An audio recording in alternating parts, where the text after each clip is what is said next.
उस रब का जो दाता है कुल सब का। भजन करो उस रब का जो दाता है कुल सब का। हमारे को जो सुख होता है वो हमारे पुण्यों से होता है, शुभ संस्कारों से होता है। जो हमें कष्ट होता है वो हमारे पिछले पाप कर्मों से होता है। और पाप कर्म जब तक हमारे समाप्त नहीं होंगे, पाप कर्म हमारे नष्ट नहीं होंगे, तो हमारे दुखों का अंत नहीं हो सकता। जैसे किसी के पैर में कांटा लग गया हो, वो पीड़ा जो है उस कांटा लग जाने के कारण हो रही है। जब तक वो कांटा नहीं निकलेगा तब तक पीड़ा समाप्त नहीं हो सकती। तो बुद्धिमान व्यक्ति, जैसे छोटे बच्चे होते हैं, उनको कांटा लग जाता है, वो बैठ कर रोने लग जाते हैं, चलते नहीं हैं। तो बुद्धिमान व्यक्ति उनको देखता है कि हाँ ये बच्चे के कांटा लग गया, तो उसको उठाता है, गोदी में उठाता है, घर लाता है अपने बच्चे को, फिर उसका कांटा निकलवाता है, निकालता है, फिर वो बच्चा सुखी हो जाता है। कांटे की पीड़ा से वो रो रहा था, कांटा निकल जाने से उसे सुख हुआ। इसी प्रकार हमारे पाप कर्मों रूपी कांटे लगे हुए हैं। हम बालक हैं, अनजानपने में हमने जूते निकाल दिए, परमात्मा की आड़ छोड़ दी, परमात्मा की शरण नहीं रही, हमने अपने जूते निकाल दिए, राम नाम के जूते निकाल दिए। जिस कारण से हमारे को ये पाप कर्मों के कांटे चुभ गए हैं, उनके कारण सभी को पीड़ा हो रही है। संत जो होते हैं उनके पास वो औजार हैं, उपकरण हैं, जिनसे वो कांटे निकाल दिए जाते हैं और वो बच्चे सुखी हो जाते हैं। और फिर उनको राम नाम का जूता पहने रखने की सलाह दी जाती है।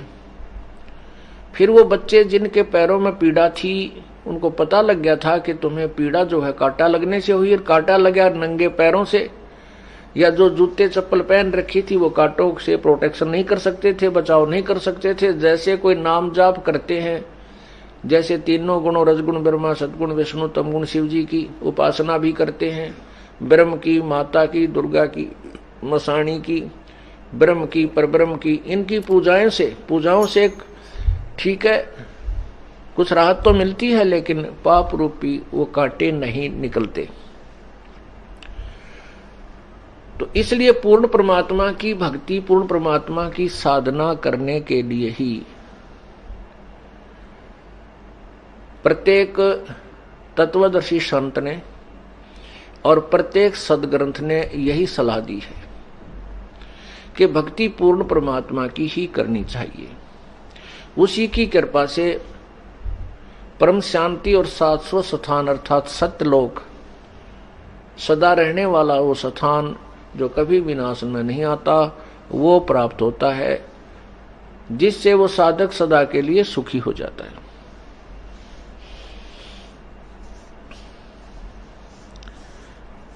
पुण्यात्माओं, कर्म के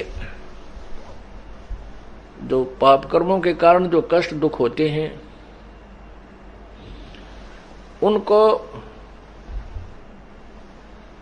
न तो ब्रह्मा विष्णु महेश कोई परिवर्तन कर सकते हैं, अर्थात पाप कर्मों का जो दुख है उसको वो समाप्त नहीं कर सकते, और न ही दुर्गा कर सकती है, न ही ब्रह्म कर सकता है जो ज्योति निरंजन, और न ही परब्रह्म कर सकता है।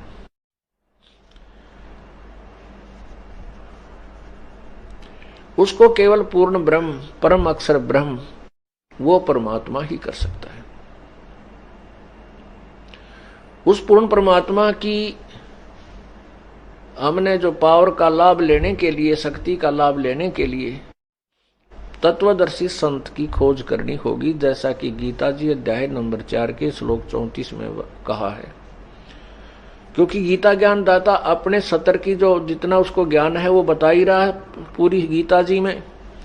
फिर वो कहता है कि उस पूर्ण परमात्मा, परम अक्षर ब्रह्म, जो गीता जी अध्याय नंबर 8 के श्लोक नंबर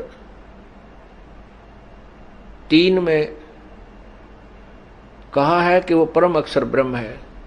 गीता जी अध्याय नंबर 7 के श्लोक नंबर 29 में गीता ज्ञानदाता कह रहा है कि मैं जो ज्ञान दे रहा हूं, मेरे इस ज्ञान पर जो आश्रित हो जाते हैं और फिर वो तत्वदर्शी संत की खोज कर लेते हैं, उस तत्वदर्शी संत से प्राप्त ज्ञान के आधार पर फिर वो संपूर्ण कर्मों से परिचित हो जाते हैं, पूरे आध्यात्मिक ज्ञान से परिचित हो जाते हैं और वो फिर उस तत्व ब्रह्म से, उस परमात्मा से भी परिचित हो जाते हैं। तो फिर वो व्यक्ति जो पूर्ण संत की शरण में आने के बाद तत्वदर्शी संत से तत्व ज्ञान सुनने के उपरांत वो केवल जन्म मरण से ही, जरा मरण से छुटकारा ही चाहता है और कोई वस्तु की इच्छा नहीं करता। ये 7वें अध्याय के 29वें श्लोक में कहा।